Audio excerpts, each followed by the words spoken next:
Si Attorney Harry Roque naghain ng memorandum sa Korte Suprema ukol yan sa habeas corpus para kay former President Rodrigo Roa Duterte na nasa International Criminal Court. May mga report dyan si Bombo Grant Hilario. Naghain ng memorandum si former presidential spokesperson Attorney Harry Roque sa katas-tasang hukuman ukol sa mga kaso may kinalaman kay dating Pangulong Rodrigo Duterte. Ayon sa naturang abogado, kanilang isinumite sa Korte Suprema ang memorandum bilang kinatawan ni Davao City Representative Paulo Duterte kaugnay sa mga legal na argumento sa mga petisyon kung may kwestiyon sa pagkakaresto ng dating Pangulo tungo dahig Netherlands o International Criminal Court. Sa pahayag ni Attorney Harry Roque, alinsunod raw ang paghahain ng memorandum sa kautusan ng Korte Suprema na magsumite ng kanilang memoranda sa loob ng 30 araw ukol sa mga petisyong habeas corpus, certiorari at prohibition.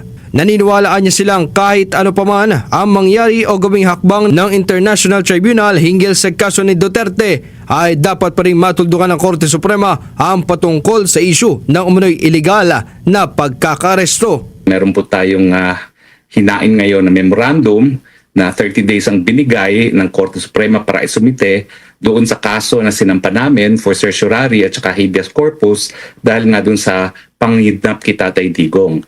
Binigyan po kami ng isang buwan at ngayon po yung last day kasi nga po may mga piyesta opisyal naman po pero 30 days lang po ang binigay ng korte. No?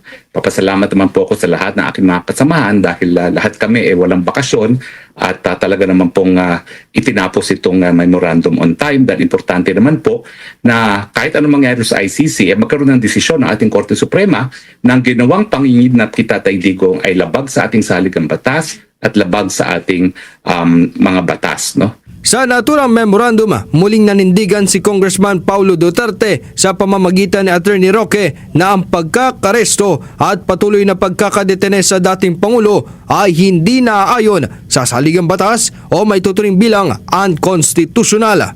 Ilan sa mga argumentong ipinunto ng kampo ni Duterte ay ang kawalan ng jurisdiksyon ng International Criminal Court sa bansa matapos kumalas ang Pilipinas sa Rome Statute noon pang 2019. Get niya, ang pakikipagtulungan o koordinasyon ng mga otoridad sa naturang korte ay nagpapakita ng paglabag sa konstitusyon at soberanya ng bansa.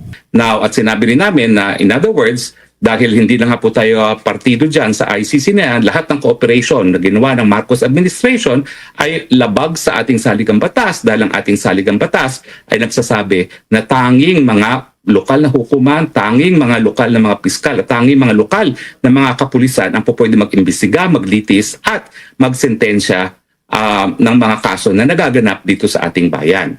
Sabi nga namin na dahil meron na tayong IHL law, talagang ang primary jurisdiction para sa mga kaso na crimes against humanity ay domestic court, ang Korteng Pilipinas, no? At ang ICC ay gagana lamang kapag ang mga lokal na hukuman ay hindi gumagana, no? Bagamat ang naturang issue o petisyon ay maaaring maituring na bilang moot sapagkat si Duterte ay hawak na ng International Tribunal, ayon kay Attorney Roque, dapat pa rin itong mapagdesisyonan ng Korte Suprema. Ito ay upang hindi na rin maulit pa sa iba, tulad ni Senador Bato de la Rosa na may kaparehong kasong kinakarap din umano sa International Criminal Court. Tapos ito'y po pwedeng maulitin.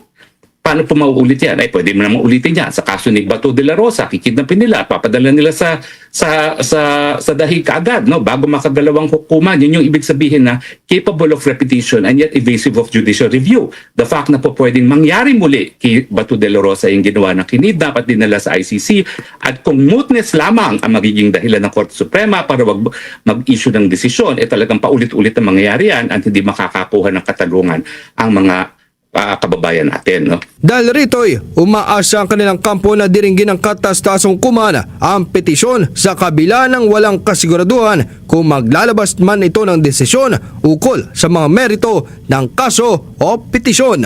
Para sa Bombo Network News, ito si Bombo Grant Hilario and this is Bombo Radio Philippines, the number one and most trusted source of news and information.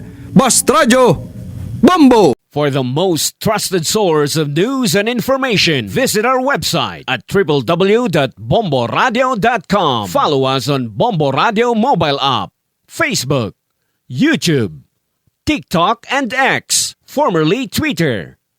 Like, share, and stay connected. Anytime, anywhere.